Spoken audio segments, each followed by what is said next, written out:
अपने शरीर, मन और बुद्धि का बल बढ़ाओ, क्योंकि इस दुनिया में कमजोरों की कीमत नहीं होती। और इसी बल को बढ़ाने के लिए एक अनोखा रहस्य गौतम बुद्ध ने बताया था। वह रहस्य हम आज के कहानी के माध्यम से जानेंगे। तो बिना देर किए चलिए उन कहानियों की शुरुआत करते हैं। पहली कहानी, शरीर में बल बढ़ाने की विद्या। दोस्तों, इस दुनिया में ताकतवर को ही नियति की यहाँ जगह मिलती है, कमजोरों की यहाँ कोई जगह नहीं। ये बात आपने सुनी ही होगी और इस बात से आप भली भांति परिचित भी होंगे। इस बात में कोई शक नहीं कि पुराने जमाने में जो लोग हुआ करते थे वह आज के जमाने की इंसानों से कहीं ज्यादा ताकतवर थे।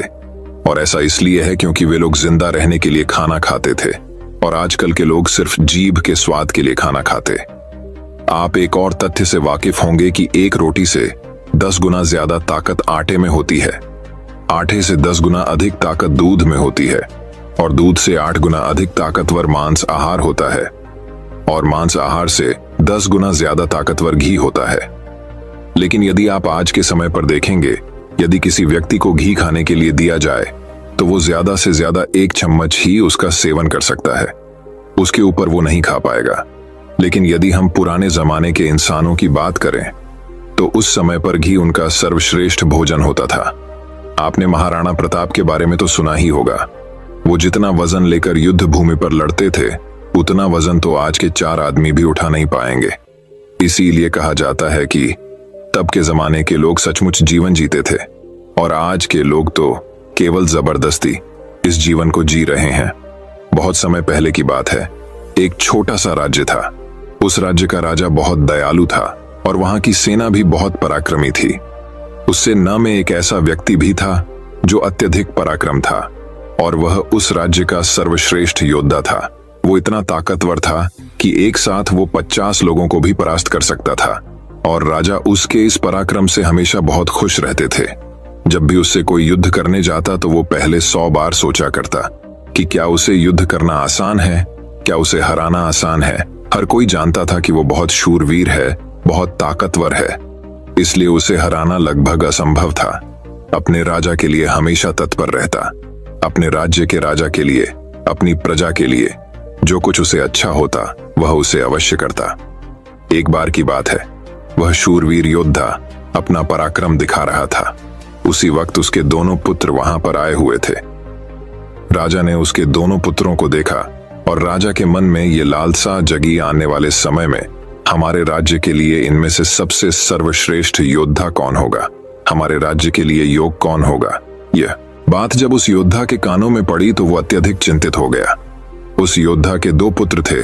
जो बड़ा वाला बेटा था वो हर चीज का हुनर सीख चुका था, फिर चाहे वो तलवारबाजी हो, लाल लोगों से बोलना हो, आग से खेलना, हर तरफ की चालबाजी से वो संपूर्ण था। उसे जो कुछ भी सिखाया जाता वह उसे सीखने में निपुण था। वो बहुत जल्द उस विद्या को, उस कला को सीख जाता था। यदि हर कोई यही कहता कि अगला योद्धा यही होगा, यही हमारे राज्य के लिए सर्वश्रेष्ठ योद्धा बन सकता है, लेकिन उस योद्धा का एक छोटा पुत्र भी था जो बहुत कमजोर था, जिससे कोई भी चीज सीखने में अत्यधिक समय लगता था और उसे देखकर कोई भी यह नहीं कहता था कि यह कभी योद्धा बन सकेगा। उसे उसके पिता ने बहुत कुछ सीखने का प्रयास किया, लेकिन वह कभी भी कुछ सीख नहीं पाया। ना ही तो वह अच्छी तलवारबाजी कर पाता था, ना ही उसे एक योद्धा की तरह जीना आता था। वो हमेशा आलसियों की तरह पड़ा रहता। जब भी वो योद्धा अपने दोनों पुत्रों को एक साथ देखता तो उसे बहुत चिंता होती, उसे बहुत तकलीफ होती, क्योंकि वह अपने दोनों पुत्रों को एक समान बनाना चाहता था। वो अपने दोनों पुत्रों में कोई फर्क नहीं समझता था। लेकिन जब भी कोई ये कहता कि बड़ा पुत्र अत्यधिक बलवान है, शूरवीर है, वह एक योद्धा जरूर बनेगा, और जब वहीं पर छोटे बच्चे के लिए कोई ये कहता ये तो कमजोर है, आलसी है, ये भला क्या कर पाएगा, ये सुन उस योद्धा को बहुत तकलीफ होती, बहुत दुख होता। लेकिन वो योद्धा यह जानता था कि इसमें उसके छोटे बेटे की कोई गलती नहीं है। उसका व्यवहार दूसरों से अलग है और ये दूसरों से थोड़ा कमजोर है, लेकिन इससे कुछ बातों का ध्यान रखना होगा, तभी ये दूसरों के साथ पराक्रमी बन सकता है, दूसरों जैसा तलवारबाज बन सकता है, दूसरों जैसा सर्वश्रेष्ठ योद्धा भी बन सकता है। इस बात का ध्यान रखते हुए वो योद्धा अपने उस बेटे को लेकर एक गुरु के पास पहुंचा ये वही आश्रम था जहां उस योद्धा ने भी शिक्षा ग्रहण की थी।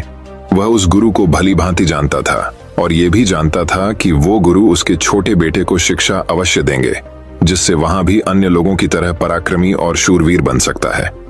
वो भी उन गुरु के पास ले गया, उन्हें प्रणाम किया और कहने लगा, हे गुरु, मैं चाहता हूं कि मेरा बच्चा आपसे शिक्षा ग्रहण करे। ये थोड़ा आलसी है, थोड़ा कमजोर है और ये कभी कुछ सीखना ही नहीं चाहता, जबकि मेरा बड़ा बेटा बहुत साहसी है, शूरवीर है, ताकतवर है, पराक्रमी है और इस राज्य को ऐसे ही लोगों की आवश्यकता है। लेकिन मेरा ये छोटा बेटा, जो कि मेरी चिंता का कारण बना हुआ है, मैं चाहता हूं कि अभी पराक्रमी बने, शूरवीर बने, ताकतवर बने, ताकि इस राज्य का हर कोई इसके भी गुण गाए। मैंने बहुत प्रयास किए, मैंने कई तरह के उपाय भी किए ताकि अपने जीवन में कुछ कर सके, कुछ सीख सके, लेकिन ये कभी कुछ सीखना ही नहीं चाहता। मैं चाहता हूं कि मेरे दोनों पुत्र एक बराबर, किसी में कोई कमी ना, इन दोनों को एक बराबर अधिकार मिले, लेकिन यह अपने आलस के कारण, अपनी कमजोरी के कारण हमेशा पीछे रह जाता है। मैंने इसे कई बार समझाया, लेकिन यह है कि मेरी बातों को मानता ही नहीं। मैं अपने दोनों बेटों में कोई भेदभाव नहीं रखना चाहता, मैं दोनों को एक बराबर बनाना चाहता हूं। उस योद्धा की ये सारी बातें सुनकर वह गुरु उस योद्धा से कहते हैं, मैं जानता हूं तुम्हारे पुत्र को क्या तकलीफ है, मैं इसे वैसा ही बना दूंगा जैसा तुम चाहते हो, लेकिन इसके लिए तुम्हें इसे कुछ दिन के लिए मेरे पास यहाँ पर आश्रम में छोड़ना होगा। और मैं तुम्हें यकीन दिलाता हूं कि जब तुम वापस इसे लेने जाओगे तो तुम्हें तुम्हारा यह पुत्र इस प्रकार नहीं दिखेगा। इसकी जगह पर तुम्हें वो पराक्रमी, वो ताकतवर बेटा मिलेगा जैसा तुम चाहते। वह गुरु अत्यधिक आत्मज्ञानी थे, बस उस योद्धा के पुत्र को देखकर यह समझ चुके थे कि उसे क्या तकलीफ है। इसे भी पढ़े गौतम बुद्धा की कहानी, चुप रहने के फायदे और उसे किस तरह से ठीक किया जा सकता है, उसे किस तरह से पराक्रमी बनाया जा सकता है, क्योंकि आखिर वो एक ऐसे योद्धा का पुत्र है जिसे अभी तक कोई हरा नहीं सका था। बस उसे इस बात का एहसास करवाना ही काफी था। उस गुरु के कहने पर अपने पुत्र को वहीं पर छोड़कर वापस अपने घर की ओर लौट जाता है।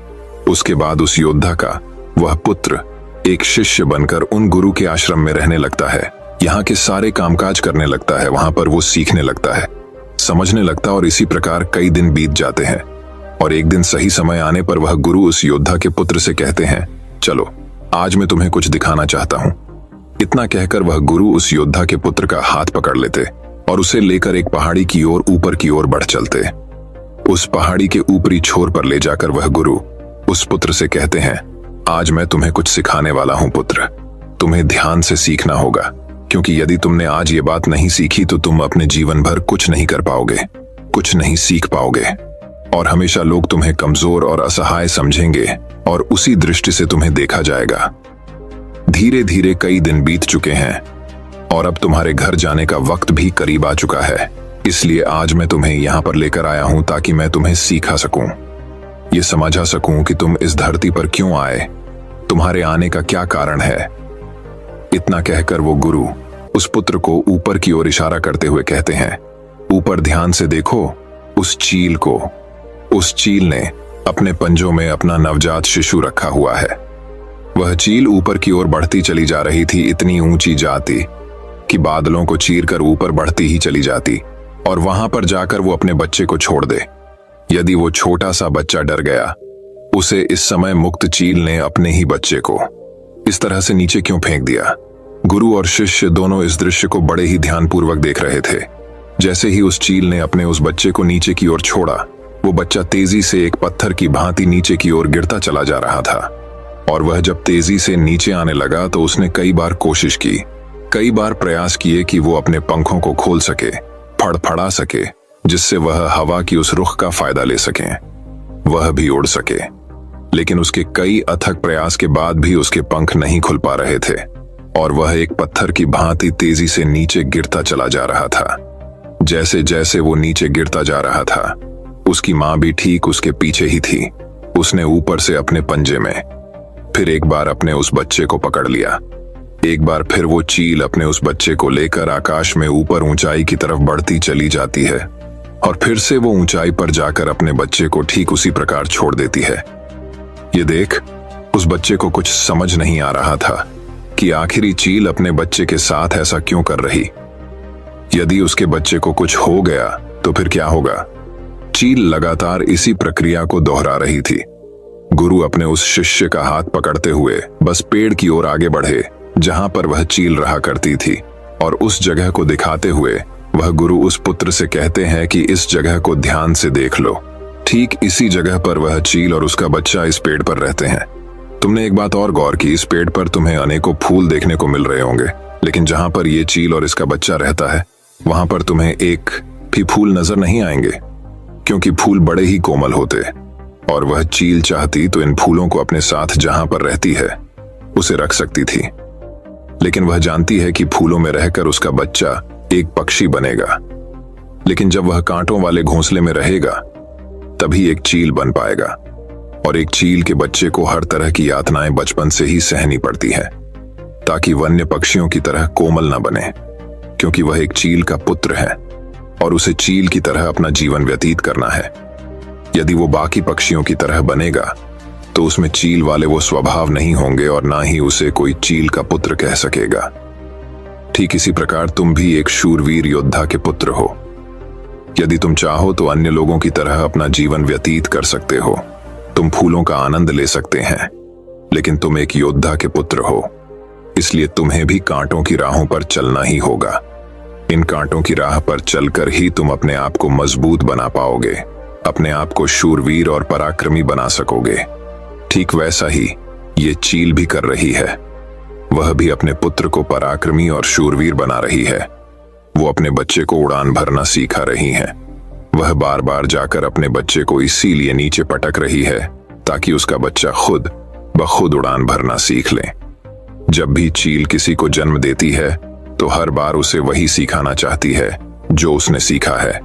वह एक चील होने का उसे एहसास कराना चाहती है, किंतु यदि वही पुत्र किसी और पक्षी के घर पर जन्म लेता तो उसे इस तरह की यातनाएं न सहनी पड़ती। उसे इस तरह से किसी भी क्रिया से ना गुजरना पड़ता। वह फूलों के घोंसले में रह सकता था, वह फूलों में पैदा होता और फूलों में ही खत्म हो जाता। लेकिन चील के बच्चे का एक नियम होता है, एक नियति होती है कि नियति उसे तभी जिंदा रखेगी जब वो पराक्रमी होगा, शूरवीर होगा, और उसे वो सारे हुनर, वो सारे पराक्रम सीखने ही होंगे। ठीक उसी प्रकार तुम भी एक शूरवीर योद्धा के पुत्र, एक पराक्रमी योद्धा के पुत्र, इसलिए तुम्हें भी वह हुनर सीखना ही पड़ेगा। अन्यथा अन्य पक्षियों की तरह तुम भी अपने जीवन में कुछ नहीं कर पाओगे। तुम भी एक दिन फूलों में जीकर फूलों में ही मर जाओगे। ये सब देखकर वो पुत्र उन गुरु के चरणों में गिर पड़ा, उन्हें प्रणाम की और कहने लगा, हे गुरुदेव, मुझे अपनी गलती का एहसास हो चुका है।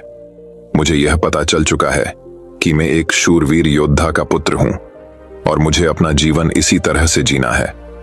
मुझे इस हुनर को सीखना ही होगा। इतना कहकर वह गुरु और शिष्य वापस आश्रम की ओर लौट जाते हैं। वहां पहुंचने के बाद वह गुरु अपने उस शिष्य से कहते हैं, मैं तुम्हें कुछ ऐसी बातें बताने जा रहा हूं जिससे तुम्हें अपने जीवन में उतारना होगा। यदि तुम इन बातों को अपने जीवन में उतार लेते हो और इसे तुम्हें जीवन भर याद रखना होगा, जो कुछ तुमने अभी उस चील से सीखा है वह तुम्हारे लिए एक ऐसी सीख है जिससे तुम्हें कभी नहीं भूलना चाहिए। लेकिन तुम एक चील नहीं हो और चील की बच्चों की तरह तुम इन ज्ञान को भी अर्जित नहीं कर सकते। आखिर तुम एक इंसान हो और तुम्हें इंसानों की तरह ही अपने शरीर को बनाना होगा। आज मैं तुम्हें कुछ बातें बताने जहां हूं जो तुम्हें अपने घर जाकर करनी होगी, जिससे तुम एक पराक्रमी योद्धा बन सकोगे और अपने शरीर को स्वस्थ रख पाओगे। क्योंकि एक शूरवीर हमेशा अपने शरीर का ध्यान रखता है। वो हमेशा अपने शरीर को चुस्तीला और फुर्तीला बनाए रखता है, जिसके कारण वो कभी बीमार नहीं पड़ता। तुम्हें भी इस बात का ध्यानपूर्वक ध्यान रखना होगा। तुम्हें सुबह जल्दी उठना होगा। 6 से 8 घंटे की नींद तुम्हारे लिए महत्वपूर्ण है। इससे ज्यादा कभी मत सोना। सुबह जल्दी उठकर अपना जो हुनर है उसका अभ्यास करना।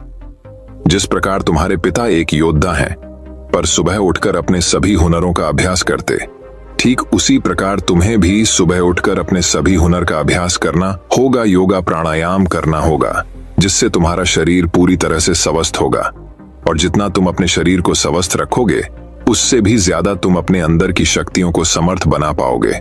और तुम्हें एक बात और याद रखनी होगी, जितना तुम्हें अपने ऊपरी शरीर का ध्यान रखना है, उतना ही तुम्हें अपने भीतर के शरीर का भी ध्यान रखना है। अर्थात अपनी मानसिक शक्ति का भी तुम्हें ध्यान रखना होगा, इसे भी बढ़ाना होगा। और ये मानसिक शक्ति तुम्हें ध्यान से मिलेगी, इसलिए हमेशा ध्यान करना, हमेशा सुबह उठकर प्राणायाम करना, हमेशा सुबह उठकर योगा करना। ये तुम्हें मजबूती प्रदान करेंगे। और यदि इसके बाद भी तुम सुबह जल्दी नहीं उठ पाते, तुम इस आदत को नहीं अपना पाते, तो मेरा एक और सबक याद रखना, जिस दिन तुम उठने में लेट हो जाओ, अर्थात जितना समय तुम देरी से उठो, अपने शरीर पर उतने ही कोड़े मरवाना। जब तुम ये क्रिया 4 से 5 दिन करोगे तो तुम खुद ही अपने आप में वो बदलाव देख पाओगे कि तुम अपने आप ही अपने समय पर उठना शुरू कर पाओगे। दूसरी बात जो तुम्हें हमेशा ध्यान रखनी है कि तुम्हें हमेशा स्वादिष्ट और स्वस्थ खाना ही खाना है। ऐसी चीजें कभी मत खाना जो तुम्हारे शरीर को नुकसान पहुंचाती है। हमेशा तुम स्वस्थ खाना ही खाना, जैसे हरी सब्जियां, फल, दूध, दही। तुम भोजन अपने शरीर के लिए करना, ना कि अपनी जीभ के लिए, ना ही स्वाद के लिए। अगली बात, वो गुरु अपने शिष्य से कहते हैं कि जब भी तुम्हारे मन में कोई चिंता हो, कोई ऐसा विषय हो जिसे लेकर तुम बहुत चिंतित हो, तो ऐसी बात अपने घर परिवार में अवश्य बताना। यदि तुम इन बातों को अपने मन में रखते हो तो ये बातें तुम्हें मन ही मन कमजोर बनाती चली जाएगी। शरीर को अंदर से साफ करने का एक अचूक तरीका, ये चिंता तुम्हें अंदर ही अंदर खाती चली जाएगी और तुम खोखले होते चले जाओगे। और याद रखना, जब हमारा मन बीमार पड़ता है तो वो हमारे शरीर को भी बीमार कर देता है। इसलिए कोई भी बात कभी छुपा कर मत रखना। हर बात अपने घर वालों और अपने परिवार को अवश्य बताना आगे। वह गुरु अपने उस शिष्य से कहते हैं, हमेशा सकारात्मक सोच रखना, कभी भी नकारात्मक विचार अपने दिमाग में आने गत देना। सबके जीवन में उतार और चढ़ाव तो आते ही रहते हैं। सभी के जीवन में सुख और दुख लगा ही रहता है, कभी अच्छा तो कभी बुरा। जीवन इसी प्रकार चलता है। तुम्हारे जीवन में समय चाहे कैसा भी क्यों ना आए, लेकिन तुम्हें हमेशा एक सकारात्मक सोच ही अपनानी है, जिससे तुम अपने जीवन में आने वाली कठिन से कठिन परिस्थितियों का सामना हंसते हुए और बड़ी ही सरलता से उसका सामना कर सको और जीवन में आगे बढ़ पाओगे। अगली बात जो तुम्हें याद रखनी चाहिए, क्यों तुम्हें हमेशा मुस्कुराते रहना है, क्योंकि एक योद्धा यदि चिंतित हो तो उसका राज्य भी चिंतित हो सकता है। और तुम्हारी मुस्कुराहट से ही सबको ताकत मिलती है। तुम एक शूरवीर योद्धा के पुत्र, तुम्हारी हंसी तुम्हारे चेहरे से अलग नहीं होनी चाहिए। तुम्हारा मुस्कुराते रहना ही तुम्हारे और तुम्हारे राज्य के लिए उचित है, और ये तुम्हारे राज्य को एक सकारात्मक ऊर्जा प्रदान करता है। और तुम्हारा मुस्कुराते रहना तुम्हारे लिए भी अच्छा है, ये तुम्हारे भीतर सकारात्मक ऊर्जा का प्रवाह करता है। गुरु अपने उस शिष्य को आखिरी सीख देते हुए कहते हैं, हमेशा अपने जीवन में दान पुण्य करते रहना, तो इससे कभी पीछे मत हटना।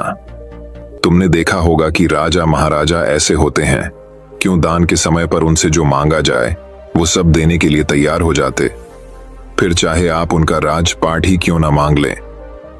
दान पुण्य करना अत्यधिक जरूरी है, और ऐसा नहीं कि दान में तुम केवल धन ही दो, तुम किसी की मदद भी कर सकते हो।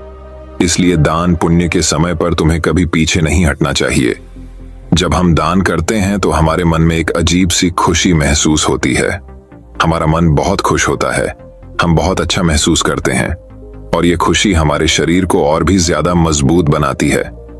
लोगों में यह गलत धारणा है कि जब हम दान करते हैं तो हमारी संपत्ति घटती है, लेकिन ऐसा नहीं है। जब हम दान करते हैं तो इससे हमारी संपत्ति घटती नहीं, बल्कि बढ़ती चली जाती है। इसलिए दान करने से कभी पीछे मत हटना। जब भी तुम्हें मौका मिले, जैसा भी तुम्हें मौका मिले, तुम दान अवश्य करना। इतना कहकर गुरुवर शांत हो गए और शिष्य उन गुरु के चरणों में प्रणाम करके उनसे कहता है, हे गुरु, आपने जो मुझे शिक्षा दी है, ये शिक्षा मैं अपने जीवन भर याद रखूंगा, इसे मैं कभी भुला नहीं पाऊंगा। हे गुरु, अब मुझे आज्ञा दीजिए, मैं अपने घर जाना चाहता हूं, अपने पिता की तरह एक पराक्रमी योद्धा बनना चाहता हूं। इतना कहकर वह शांत हो जाता है और गुरु उसे आशीर्वाद देते हुए उस शिष्य को उसके घर जाने की आज्ञा प्रदान करते हैं। तो दोस्तों, अब चलिए हमारे दूसरे कहानी की शुरुआत करते हैं। दूसरी कहानी दोस्तों बहुत समय पहले की बात है। एक दिन विश्वनगर राज्य का मंत्री माधव बड़ी प्रसन्न मुद्रा में दरबार में आया। उसने बहुत अच्छे कपड़े और गहने पहन रखे थे। उसे देखकर राजा चंद्रसेन बोले, माधव, आज तुम बहुत प्रसन्न दिखाई दे रहे हो, क्या बात है? महाराज, कोई खास बात नहीं है, माधव प्यार से बोला। नहीं, आज मुझे तुम कुछ अलग लग रहे हो। वैसे एक बात है, जब तुम मुझे पहली बार मिले थे तब तुम्हारा व्यक्तित्व बहुत साधारण था। माधव बोला, महाराज, प्रत्येक व्यक्ति समय के साथ बदलता है, विशेषतः जब उसके पास थोड़ा बहुत धन भी हो। मैंने आपके द्वारा दिए गए उपहारों से काफी बचत कर ली है। राजा बोले, तब तो तुम्हें अपनी बचत का कुछ भाग दूसरों को भी देना चाहिए। माधव बोला, महाराज, अभी मैंने दूसरों को देने के लायक पर्याप्त बचत नहीं की है। यह सुनकर राजा ने माधव की दान न करने की प्रवृत्ति के लिए उसे काफी लताड़ा। माधव ने जब देखा कि उसकी बात का राजा बुरा मान गए हैं तो उसने अपनी गलती स्वीकार करते हुए महाराज से पूछा कि उसे क्या दान करना चाहिए। माधव, तुम एक भव्य घर बनवाओ और उसे दान दो, इससे तुम्हें प्रसन्नता होगी। राजा ने कहा। माधव ने राजा की बात मान ली। अगले कुछ माह तक वह एक भव्य मकान बनवाने में व्यस्त हो गया। जब वह भव्य मकान बनकर तैयार हो गया तो माधव ने मकान के ऊपर एक तख्ती टांग दी जिस पर लिखा था, यह घर उस व्यक्ति को दिया जाएगा जो अपने जीवन में मात्र उतने में ही प्रसन्नता महसूस करता हो जितना उसके पास है। कई लोगों ने उस तख्ती को पढ़ा, परंतु कोई भी मकान लेने नहीं आया। एक बार एक निर्धन व्यक्ति को उस घर के बारे में पता चला। उसने सोचा कि क्यों न वह उस मकान को प्राप्त करने की कोशिश करे। यह सोचकर वह माधव के घर पहुंचा। उसने बाहर लगी तख्ती को बार बार पढ़ा। उसने सोचा कि लोग कितने मूर्ख हैं जो इस मकान को लेने नहीं आ रहे। वह घर में गया और बोला, श्रीमान, मैंने घर के बाहर टंगी तख्ती को पढ़ा है। मैं दावा करता हूं कि मैं सबसे प्रसन्न व संतुष्ट व्यक्ति हूं। अंततः मैं इस मकान का अधिकारी हूं।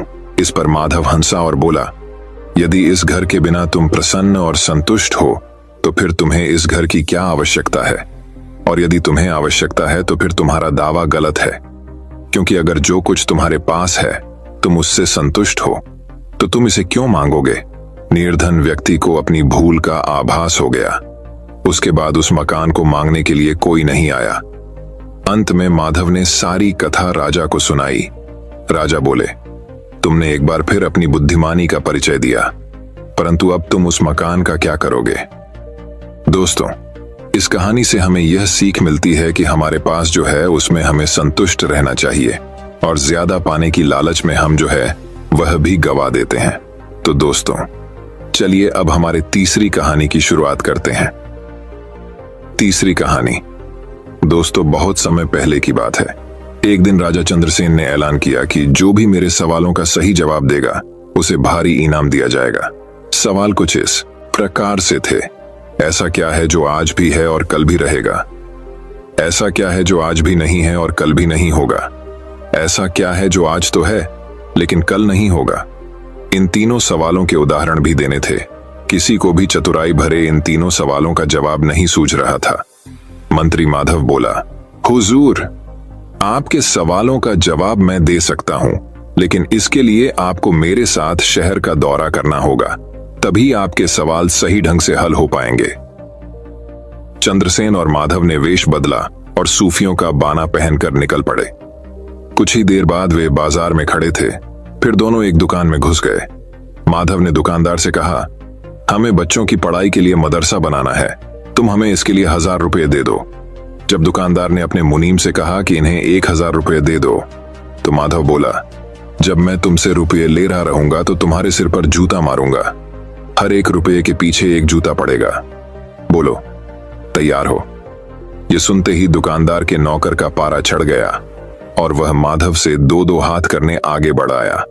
लेकिन दुकानदार ने नौकर को शांत करते हुए कहा, मैं तैयार हूं, लेकिन मेरी एक शर्त है। मुझे विश्वास दिलाना होगा कि मेरा पैसा इसी नेक काम पर खर्च होगा। ऐसा कहते हुए दुकानदार ने सिर झुका दिया और बीरबल से बोला कि जूता मारना शुरू करें। तब माधव व चंद्रसेन बिना कुछ कहे सुने दुकान से बाहर निकल आए। दोनों चुपचाप चले जा रहे थे कि तभी बीरबल ने मौन तोड़ा। माधव, दुकान में जो कुछ हुआ उसका मतलब है कि दुकानदार के पास आज पैसा है और उस पैसे को नेक कामों में लगाने की नीयत भी, जो उसे आने वाले कल भविष्य में नाम देगी। इसका एक मतलब यह भी है कि अपने नेक कामों से वह पुण्य कमाएंगे। आप इसे यूं भी कह सकते हैं कि जो कुछ उसके पास आज है कल भी उसके साथ होगा। यह आपके पहले सवाल का जवाब है। फिर वे चलते हुए एक भिखारी के पास पहुंचे। उन्होंने देखा कि एक आदमी उसे कुछ खाने को दे रहा है और वह खाने का सामान उस भिखारी की जरूरत से कहीं ज्यादा है। तब माधव उस भिखारी से बोला, हम भूखे हैं, कुछ हमें भी दे दो खाने को। यह सुनकर भिखारी बरस पड़ा, भागो यहां से, जाने कहां से आ जाते हैं मांगने। तब माधव राजा से बोला, यह रहा हुजूर आपके दूसरे सवाल का जवाब। यह भिखारी ईश्वर को खुश करना नहीं जानता। इसका मतलब यह है कि जो कुछ इसके पास आज है वो कल नहीं होगा। दोनों फिर आगे बढ़ गए। उन्होंने देखा कि एक तपस्वी पेड़ के नीचे तपस्या कर रहा है। माधव ने पास जाकर उसके सामने कुछ पैसे रखे। तब वह तपस्वी बोला, इसे हटाओ यहां से, मेरे लिए यह बेईमानी से पाया गया पैसा है, ऐसा पैसा मुझे नहीं चाहिए। अब माधव बोला, हुजूर इसका मतलब यह हुआ कि अभी तो नहीं है, लेकिन बाद में हो सकता है। आज यह तपस्वी सभी सुखों को नकार रहा है, लेकिन कल यही सब सुख इसके पास होंगे। और हुजूर चौथी मिसाल आप खुद है। पिछले जन्म में आपने शुभ कर्म किए थे, जो यह जीवन आप शानो शौकत के साथ बिता रहे हैं। किसी चीज की कोई कमी नहीं। यदि आपने इसी तरह ईमानदारी और न्यायप्रियता से राज करना जारी रखा तो कोई कारण नहीं कि यह सब कुछ कल भी आपके पास न हो। लेकिन यह न भूलें कि यदि आप राह भटक गए तो कुछ साथ नहीं रहेगा। अपने सवालों के बुद्धिमत्तापूर्ण चतुराई भरे जवाब सुनकर राजा चंद्रसेन बेहद खुश हुए। दोस्तों, इस कहानी से हमें यह सीख मिलती है कि हमें अपने कर्म अच्छे रखना चाहिए और हमें हमेशा सकारात्मक होते हुए लोगों की मदद करनी चाहिए, जिसका परिणाम हमें भी अच्छा ही मिलता है। तो जीवन में सभी लोगों की मदद करना हमारा कर्तव्य है। दोस्तों, एक और कहानी की शुरुआत कुछ इस प्रकार होती है। शाम ढलने को थी। सभी आगंतुक धीरे धीरे अपने घरों को लौटने लगे थे। तभी माधव ने देखा कि एक मोटा सा आदमी शर्माता हुआ चुपचाप एक कोने में खड़ा है। माधव उसके निकट आता हुआ बोला, लगता है तुम कुछ कहना चाहते हो, बेहिचक कह डालो जो कहना है। मुझे बताओ तुम्हारी क्या समस्या है।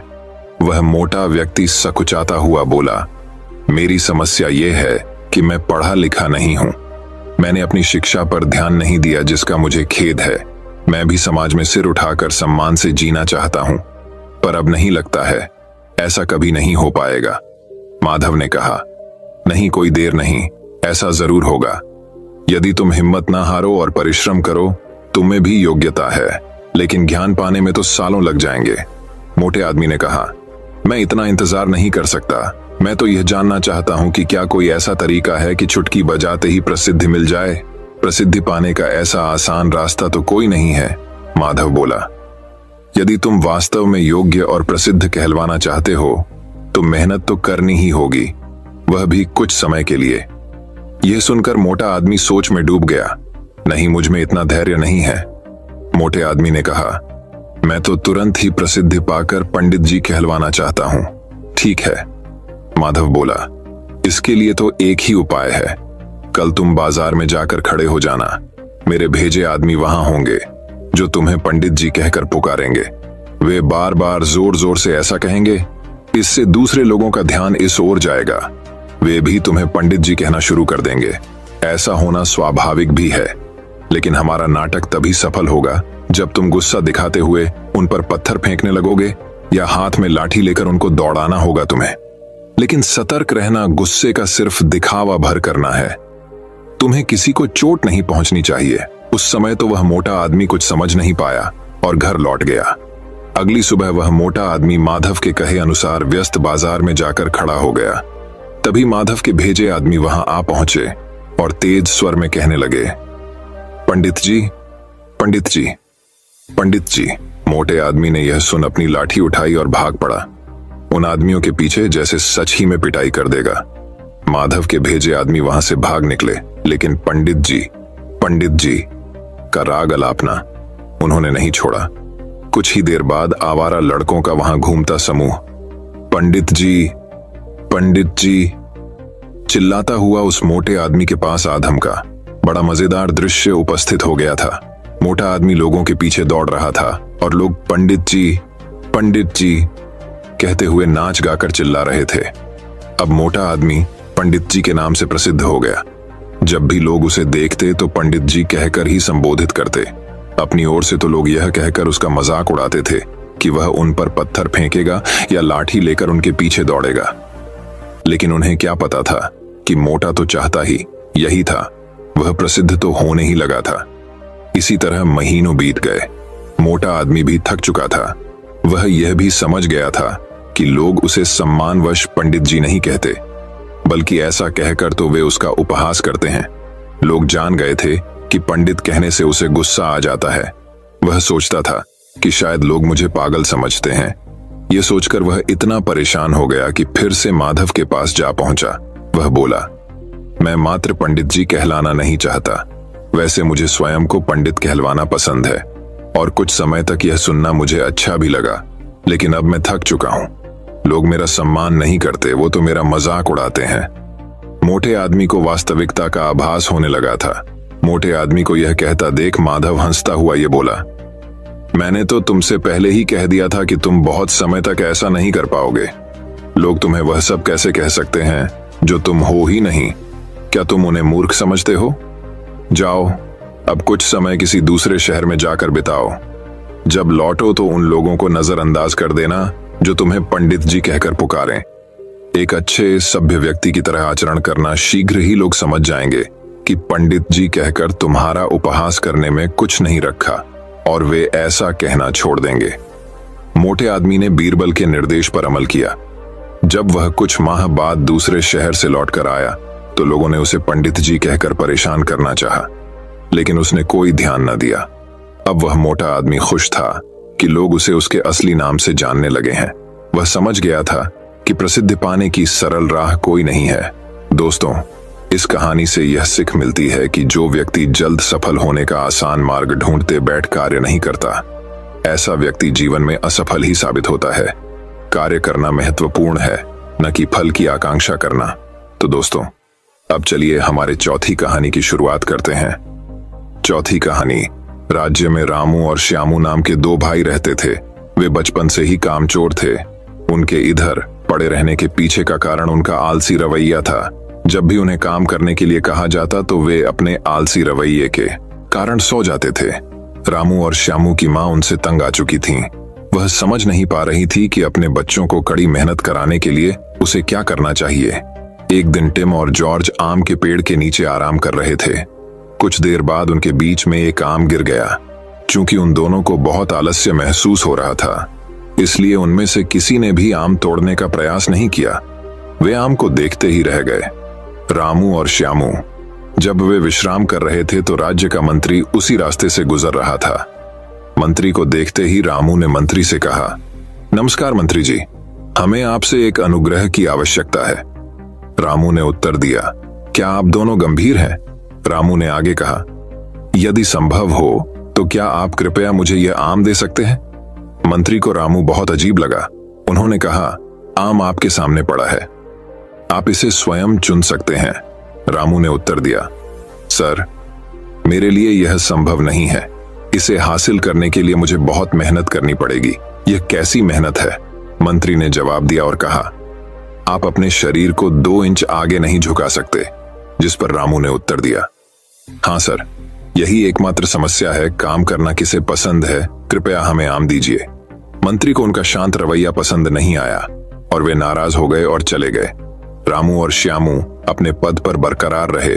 इसके बाद मंत्री रामू और श्यामू के घर गए और उनकी मां से मुलाकात की।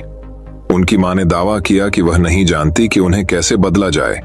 मंत्री ने उनकी मां से उन्हें अपने महल में भेजने के लिए कहा। रामू और श्यामू दोनों दूसरे दिन महल गए और राजा से मिले।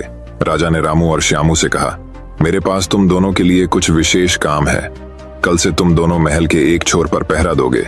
चूंकि आप दोनों को इतना काम करना पसंद नहीं है, इसलिए आप यह काम कर पाएंगे। मंत्री ने उन दोनों से सावधान रहने को कहा, क्योंकि उस क्षेत्र में बहुत सारी कीमती सामग्री है जिसकी रखवाली रामू और श्यामू करेंगे, और हम किसी भी प्रकार की दुर्घटना नहीं चाहते हैं। फिर रामू और श्यामू महल की रखवाली करने लगते हैं, लेकिन कुछ देर बाद वे बैठ गए और सो गए। उनकी लापरवाही के कारण महल का वह छोर लूट लिया गया। अगली सुबह जब वे उठे तो उन्होंने मंत्री को अपने सामने खड़ा पाया। मंत्री उन पर चिल्लाए और अपनी निराशा व्यक्त की। मंत्री ने जोर देकर कहा, आपके आलस्य के कारण मंत्री जी को कल रात भारी नुकसान हुआ है। तुम दोनों अब मृत्युदंड के योग्य हो। जैसे ही उन्होंने मंत्री की बात सुनी, रामू और श्यामू दोनों घबरा गए। जैसे ही उन्हें शेर के सामने पेश किया जाता है, वे राजा को प्रणाम करते हैं और अपनी जान की दुहाई देते हैं। उनकी दलील सुनने के बाद राजा ने रामू और श्यामू को माफ कर दिया। तो प्यारे दोस्तों, इस कहानी से हमें यह सीख मिलती है कि हमें कभी भी आलसी नहीं होना चाहिए, हर क्षण अपना काम करने में ही गुजरना चाहिए। तो दोस्तों, अब चलिए हमारे 5वें कहानी की शुरुआत करते हैं। 5वीं कहानी। बहुत समय पहले एक गांव में जैक नाम का एक चित्रकार रहता था। जैक अपनी ईमानदारी और अच्छे व्यवहार के लिए जाने जाते थे। हालांकि जैक एक गरीब आदमी था और वह एक चित्रकार था। उनकी कमाई बहुत कम थी। उनका जीवन संघर्षों से भरा था और पूरे दिन की कड़ी मेहनत से उन्हें दिन में केवल 2 बार भोजन मिल पाता था। उन्हें एक बड़े प्रोजेक्ट की कामना की गई ताकि वह ज्यादा कमाई कर सकें। जैक छोटे छोटे कार्यों के लिए भी पूरी तरह प्रतिबद्ध था। एक दिन गांव के जमींदार ने जैक को बुलाया और कहा, मेरी बात सुनो जैक, मैंने तुम्हें एक बहुत जरूरी काम के लिए बुलाया है, क्या आप इसे करना चाहते हैं? जैक ने उत्तर दिया, जरूर सर, मैं यह जरूर करूंगा, बताओ क्या काम है। तब मकान मालिक ने अपनी आवश्यकताएं व्यक्त की और चाहा कि जैक नदी तट के पास उसकी नाव को पेंट करे। वह चाहता था कि काम आज ही खत्म हो जाए। जैक ने उत्तर दिया, ठीक है सर, मैं आज ही काम पूरा कर लूंगा। काम मिलने से जैक बहुत खुश था। बाद में मकान मालिक ने जैक से काम के लिए उसके शुल्क के बारे में पूछा तो जैक ने जवाब दिया, मैं आमतौर पर इस काम के लिए 1500 रुपये लेता हूं, बाकी आपको तय करना है। मकान मालिक ने जैक की 1500 रुपये की बात मान ली और कहा कि काम अच्छा होना चाहिए। जैक ने मकान मालिक को आश्वस्त किया और चिंता न करने को कहा।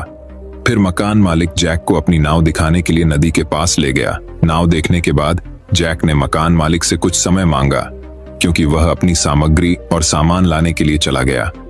जैसे ही जैक अपना सामान लेकर लौटा, उसने नाव को पेंट करना शुरू कर दिया। जब जैक नाव को पेंट कर रहा था तो उसने नाव में एक बड़ा छेद देखा। जैक ने सोचा कि अगर वह छेद को ठीक किए बिना नाव को पेंट करेगा तो नाव डूब जाएगी, और उसने पहले छेद को बंद करने और फिर अपनी पेंटिंग जारी रखने का फैसला किया। जैक ने फिर छेद को बंद कर दिया और बाद में पूरी नाव को पेंट कर दिया।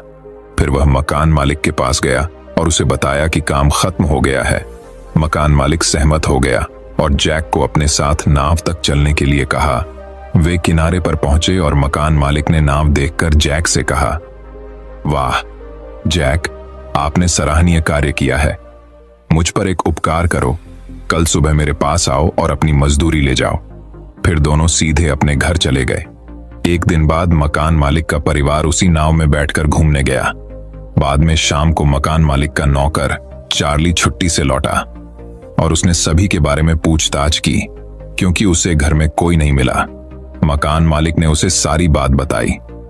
मकान मालिक की बात सुनकर चार्ली तनाव में आ गया। चार्ली को तनाव में देखकर मकान मालिक ने पूछा, क्या हुआ चार्ली, आप इतने तनाव में क्यों दिख रहे हैं? चार्ली ने उसे नाव में छेद के बारे में बताया। यह सुनकर मकान मालिक घबरा गया। कुछ ही मिनटों में मकान मालिक का परिवार दिन भर की यात्रा के बाद वापस घर लौट आया। अपनी पत्नी और बच्चों को पूरी तरह ठीक देखकर मकान मालिक ने राहत की सांस ली।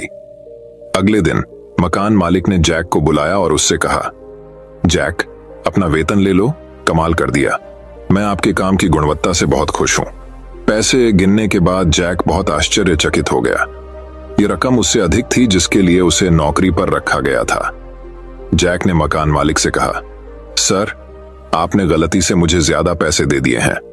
नहीं जैक, मैंने तुम्हें कोई अतिरिक्त रकम नहीं दी है, इसे ले लो, तुम इस पैसे के हकदार हो, यह सब तुम्हारा है। मकान मालिक ने कहा। जैक ने फिर सवाल किया, लेकिन सर, हम केवल 1500 रुपए में सहमत हुए, ये 6000 रुपए हैं, यह कैसे सही समय है?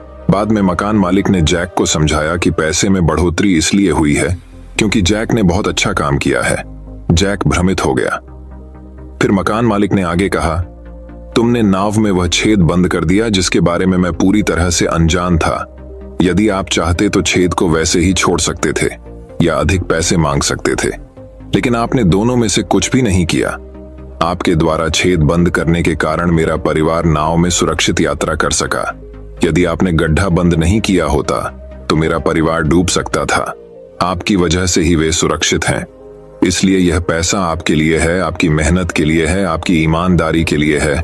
जैक पैसे और मकान मालिक की दयालुता से बहुत खुश हुआ। इसके बाद जैक ने मकान मालिक को धन्यवाद दिया और खुशी खुशी अपने घर वापस चला गया।